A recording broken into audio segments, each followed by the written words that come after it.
నమస్తే CTV news కి స్వాగతం।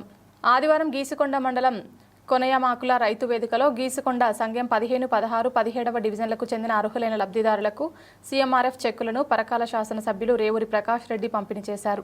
పార్టీలకు అతీతంగా ప్రభుత్వ సంక్షేమ పథకాలు అందిస్తున్నామని, నిరుపేదలకు కాంగ్రెస్ ప్రజా ప్రభుత్వం ఎప్పుడూ అండగా ఉంటుందని, కాంగ్రెస్ ప్రభుత్వం ప్రజా సంక్షేమమే లక్ష్యంగా పనిచేస్తుందని అన్నారు। గీసుకొండ మండలానికి చెందిన 116 మంది లబ్ధిదారులకు 40,13,000, సంఘం మండలానికి చెందిన 116 లబ్ధిదారులకు 41,65,500 రూపాయలు విలువ, 17వ డివిజన్కి చెందిన 13 మంది లబ్ధిదారులకు 4,37,500 రూపాయలు విలువ గల ముఖ్యమంత్రి సహాయ నిధి చెక్కులను పంపిణీ చేశారు। మొత్తం పరకాల నియోజకవర్గ వ్యాప్తంగా 1740 మందికి 5,65,79,500 రూపాయల విలువ గల సీఎంఆర్ఎఫ్ చెక్కులను పంపిణీ చేశామన్నారు।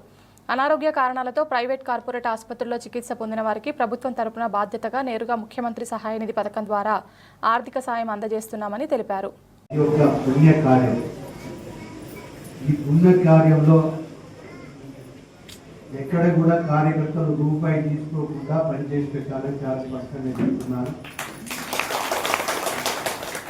ఈ మధ్యనే 1-2 దగ్గర డబ్బు తీసుకున్నారని నాకు వస్తుంది, వాళ్ళకి మాత్రం ఉన్నదిగా।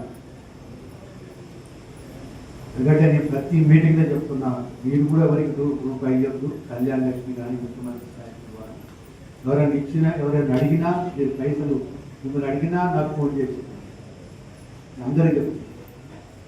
ఇది ఒక పవిత్ర కార్యక్రమం కింద చేస్తున్నాం మనం మొదటి కూడా। ఇటువంటి పవిత్ర కార్యక్రమంలో కొందరు దరిద్రుడు ఎవరైనా నుండి పైసలు వసూలు చేస్తే మాత్రం నాకు చెప్పాలి, ఇదేం అనుమానం లేదు కనుక దయచేసి ఈ విషయాన్ని కూడా అందరు గ్రహించి వేరే స్పీచ్ తీసుకోండి।